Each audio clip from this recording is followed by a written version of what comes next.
wabarakatuh. Pada hari ini, kita akan membincangkan berkaitan dengan Akta Pendidikan Pindaan 2002. Di sini, saya akan sertakan para panel. Yang pertama ialah Ainun Najah, yang kedua Nurul Soleha, yang ketiga Artifah dan yang keempat Aida dan yang terakhir ialah Yong Xiaowei. Okey, yang pertama kita akan pergi kepada Akta Pendidikan 1996 telah dipinda dengan memasukkan satu seksyen baru iaitu seksyen 29A yang telah menetapkan pelaksanaan pendidikan wajib pada peringkat rendah. Okey, seksyen 29A menjejaskan bahawa setiap ibu bapa yang merupakan warga negara Malaysia hendaklah memastikan bahawa setiap anaknya yang telah mencapai umur 6 tahun pada 1 Januari mengikuti pendidikan pada sekolah rendah. Pelaksanaan ini dilaksanakan bagi mengelakkan berlaku murid cicir dan mulai berkuat kuasa pada 1 Januari 2003. Tindakan undang-undang akan dikenakan kepada ibu bapa yang tidak melaksanakan pendidikan wajib pada peringkat rendah. Okey, seterusnya kita pergi kepada panel pertama iaitu Nurul Soleha untuk membincangkan hal berkaitan dengan intipati pendidikan wajib Akta Pindaan 1996 Pindaan 2002. Dipersilakan. Okey, terdapat beberapa intipati dalam Akta Pendidikan 1996 Pindaan 2002. Antaranya ialah Menteri mewajibkan pendidikan rendah di negara ini. Seterusnya, Menteri boleh membuat peraturan-peraturan berdasarkan Seksyen 29A. Seterusnya, ibu bapa yang merupakan warga negara Malaysia hendaklah mendaftarkan anak mereka sekiranya telah mencapai umur 6 tahun pada hari pertama bulan Januari dalam tahun persekolahan. Okay, selain itu, Menteri boleh mengecualikan mana-mana golongan murid daripada pendidikan wajib ini jika difikirkan wajar dan demi kepentingan murid atau awam. Seterusnya, ibu bapa yang melanggar subseksyen 2 adalah melakukan suatu kesalahan dan boleh apabila disabitkan didenda tidak melebihi RM5,000 atau dipenjarakan selama tempoh tidak melebihi 6 bulan atau kedua-duanya. Berikut merupakan rumusan daripada intipati akta. Boleh baca je lah. Okay, next.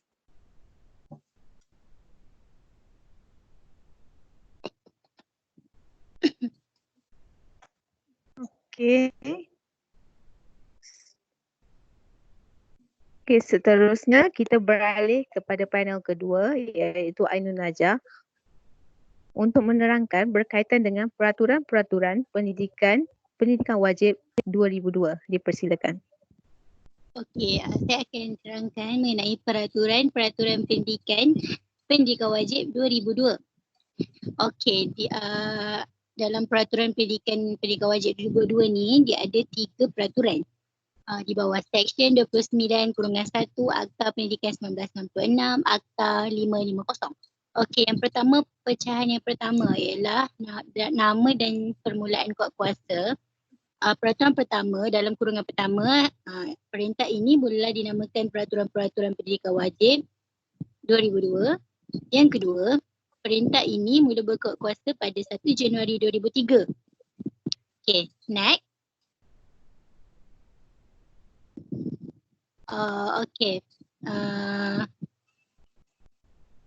Peraturan yang kedua ialah merupakan pencairan bagi tafsiran di mana dalam peraturan kedua ni menerangkan mengenai guru besar ataupun pengetua sebagai seorang pegawai dalam perkhidmatan pendidikan yang dilantik oleh Ketua Pengarah Pendidikan atau seorang yang dilantik oleh lembaga pengelola sekolah swasta adalah bertanggungjawab bagi pentadbiran dan pengurusan sekolah.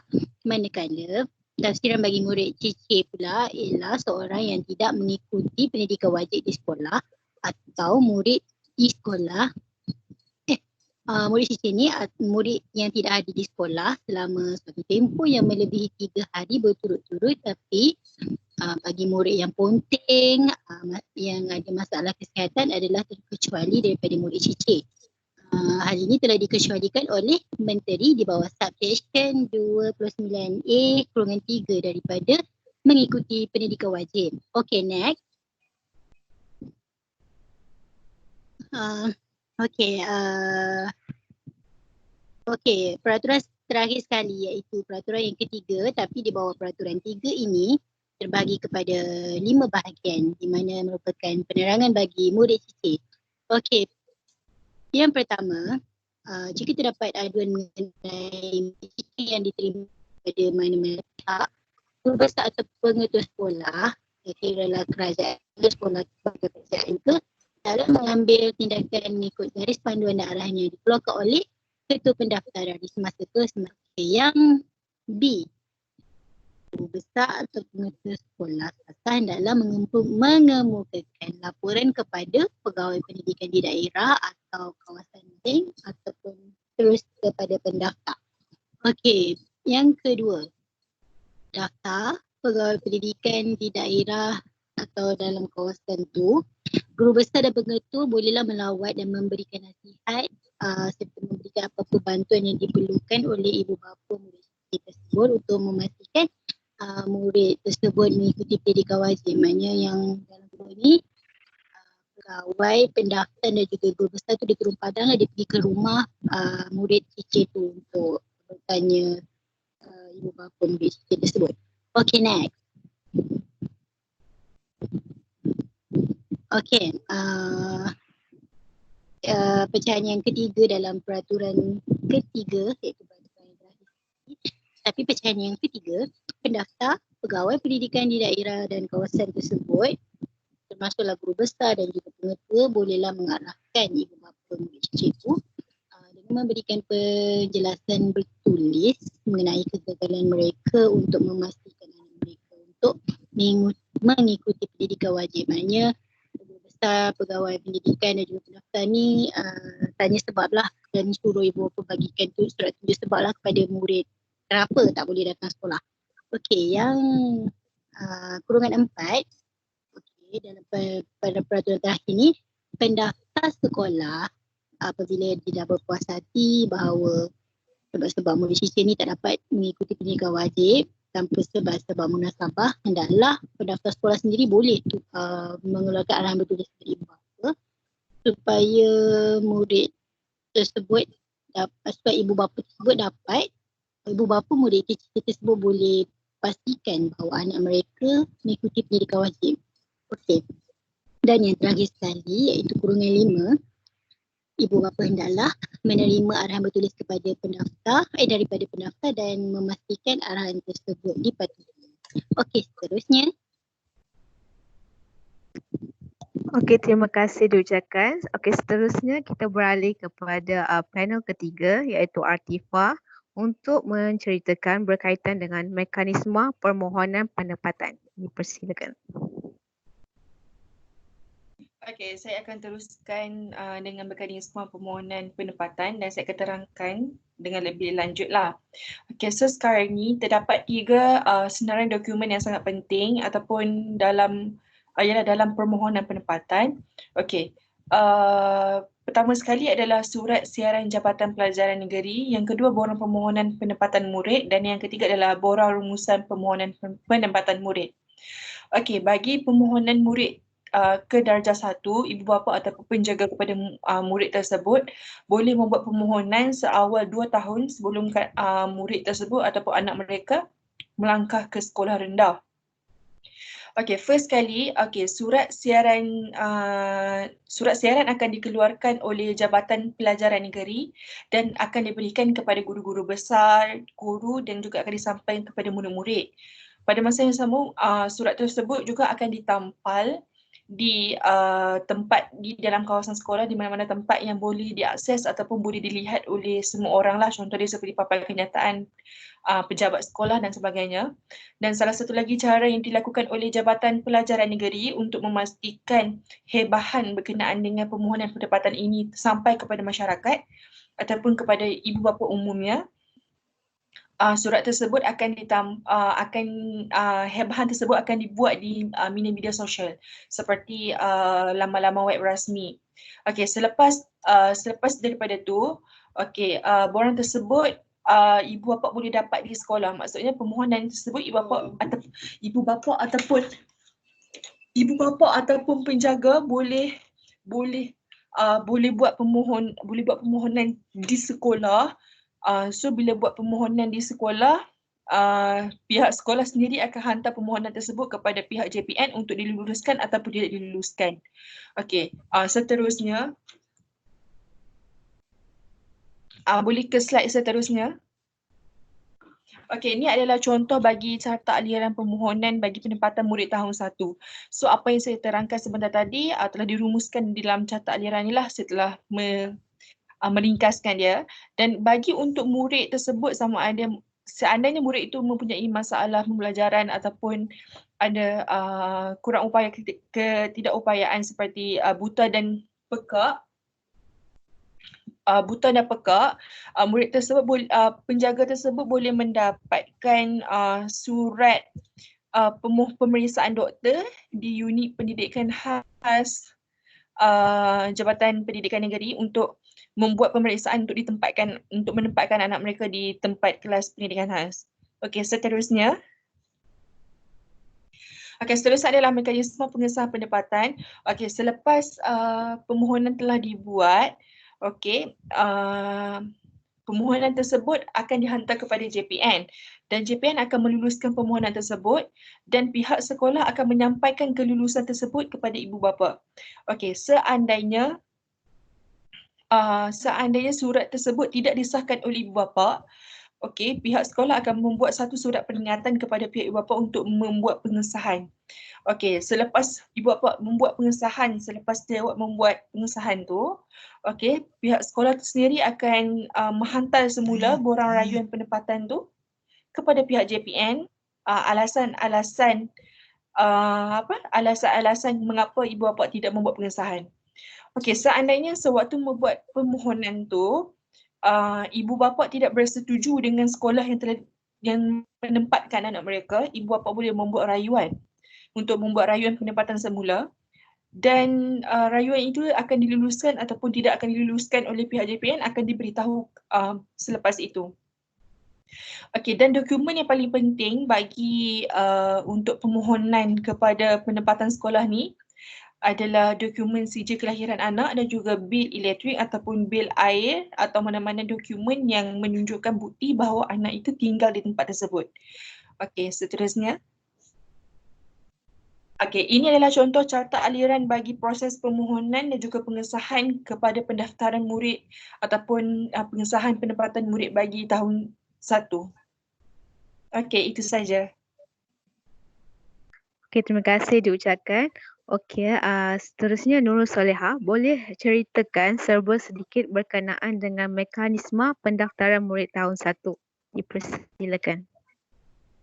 Okay, berdasarkan carta aliran ni kita boleh lihat proses pendaftaran hari pertama murid tahun 1 daripada mula sehingga selesai. Okey, pada permulaan murid mestilah mendaftar pada hari pertama persekolahan. Kemudian murid mengikuti pendidikan wajib di sekolah rendah. Kemudian sekolah memaklumkan kepada PPD, PPG atau JPN tentang murid berdaftar tetapi tidak hadir ke sekolah selepas 14 hari persekolahan. Bagi sekolah swasta pula akan terus dihantar ke JPN. Seterusnya pihak PPD, PPG dan JPN membuat rumusan dengan menyemak senarai sekolah berbanding senarai rayuan. Okey, seterusnya. Okay, berikut merupakan proses kerja pendaftaran hari pertama persekolahan murid tahun 1 bagi tindakan sekolah. Okey, kita boleh lihat di sini kebanyakan ia memerlukan tindakan daripada pihak sekolah dan berkaitan dengan unit-unit seperti guru besar, GPKHAM, guru kelas dan unit sekolah rendah. Okey, seterusnya. Okey, terima kasih. Seterusnya kita beralih kepada panel seterusnya iaitu Aida untuk menerangkan serba sedikit berkenaan dengan carta aliran pergerakan laporan aduan murid CC. Dipersilakan. Berikut adalah carta aliran pergerakan laporan aduan murid CC. Next. Okey, untuk carta aliran proses penyiasatan murid cicir ni, yang pertama, sekolah akan menerima aduan murid cicir dan menjalankan siasatan dan menyediakan laporan mewujudkan JPMC sekolah. Kemudian guru besar akan menyelesaikan kes dan diberi bantuan pendidikan, khidmat kaunseling dan panjangkan kes khas. Kemudian PPD atau PPG akan terima aduan daripada sekolah dan kemudian akan ambil tindakan untuk selesaikan kes dan mewujudkan JPMC daerah. JPN akan terima aduan daripada sekolah atau PPG atau PPG dan kemudian akan ambil tindakan untuk selesaikan kes dan mewujudkan JPMC negeri. Akhir sekali, KPM akan menerima aduan atau laporan daripada sekolah dan akan memberi salur bantuan kewangan, kemukakan bukti kepada PUU dan mewujudkan JPMC KPM. Next. Ini adalah proses kerja permohonan penempatan lewat tahun 1. Ini adalah sama slide sebelumnya, tapi tindakan sekolah, dokumen yang diperlukan adalah surat aduan, surat akuan penerimaan aduan dan laporan murid cicir kes khas. Untuk PPD, tindakan PPD atau PPG perlukan laporan murid cicir. JPM juga memerlukan laporan murid cicir. Untuk KPM, dokumen yang diperlukan adalah laporan murid cicir, kertas siasatan dan bukti berkaitan. Ini adalah ahli yang terlibat dalam JPMC sekolah, daerah negeri dan USPMC KPM. Next. Yang ni tanggungjawab JPMC sekolah, daerah negeri dan USPMC KPM.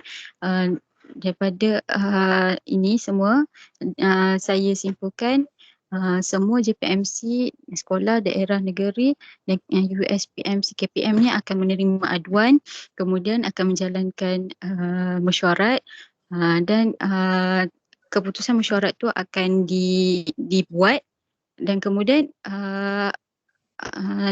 bantuan akan diberikan kepada murid cicir tersebut. Next.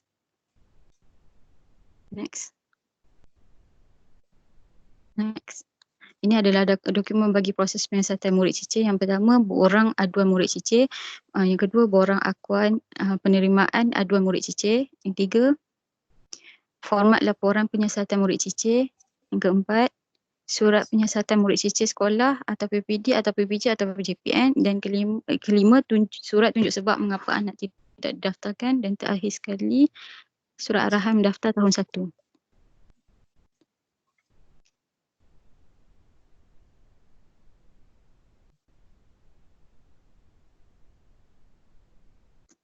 Okey, terima kasih diucapkan kepada panel terakhir untuk membincangkan hal berkaitan dengan kehebahan pelaksanaan pendidikan wajib. Dipersilakan Yong Sia Wei. Okey, dalam kandungan risalah hebahan pelaksanaan pendidikan wajib ini, dia akan membuat satu rumusan berkenaan dengan Akta Pendidikan Pindahan 2002. Yang pertama, pendidikan wajib di peringkat rendah, iaitu ibu bapa berwarga negara yang mempunyai anak yang berumur 6 tahun perlu menghantar anak mereka ke sekolah menerima pendidikan wajib.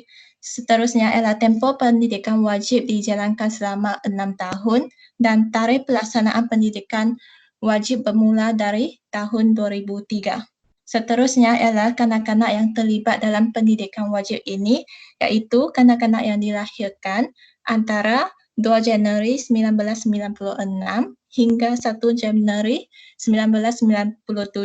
Selain itu, kanak-kanak yang tercicir tetapi tidak terlibat dengan pendidikan wajib juga perlu dihantar ke sekolah untuk menerima pendidikan wajib. Seterusnya ialah proses pendaftaran seseorang kanak-kanak untuk bersekolah di sekolah rendah. Langkah pertama ialah permohonan penempatan, kedua pengesahan penempatan ke tahun 1, ketiga membuat rayuan, keempat pendaftaran hari pertama persekolahan. Seterusnya ialah penalti, iaitu ibu bapa yang tidak menghantar anak mereka ke sekolah akan dikenakan denda tidak melebihi RM5,000 atau dipenjarakan tidak lebih 6 bulan atau kedua-dua sekali. Yang terakhir ialah pertanyaan. Jika ibu bapa terdapat pertanyaan berkenaan dengan pendidikan wajib, mereka boleh berhubung dengan sekolah berhampiran, pejabat pelajaran daerah atau gabungan Jabatan Pelajaran Negeri dan Bahagian Sekolah dan Kementerian Pendidikan Malaysia. Okey, terima kasih diucapkan. Okey, secara kesimpulannya kita dapat lihat bahawa Akta Pendidikan Pindaan 2002 ni adalah untuk bertujuan mewajibkan pendidikan rendah pada setiap murid. Garis panduan juga diberikan dalam pelaksanaan pendidikan wajib ini, di mana terdapat bagaimana mekanisme permohonan, penempatan, pengesahan pendapatan dan pendaftaran murid tahun 1. Selain itu, pendidikan pindaan 2002 juga menyediakan mekanisme penyiasatan murid cicir, mengedarkan maklumat melalui risalah atau pamflet untuk pendidikan wajib dan menyatakan peraturan berkaitan dengan pendidikan wajib 2002. Okey, sekiranya ibu bapa tidak mengikuti atau ingkar dengan arahan tersebut, beliau akan dikenakan tindakan. Oleh itu, bila murid mengikuti pendidikan, mereka akan berada selangkah ke hadapan berbanding murid-murid lain. Okey, saya Nur Liliana binti Muhammad Zainal ingin mengucapkan terima kasih kepada para panel kerana sudi berkongsi maklumat berkaitan dengan akta. Okey, sekian. Terima kasih.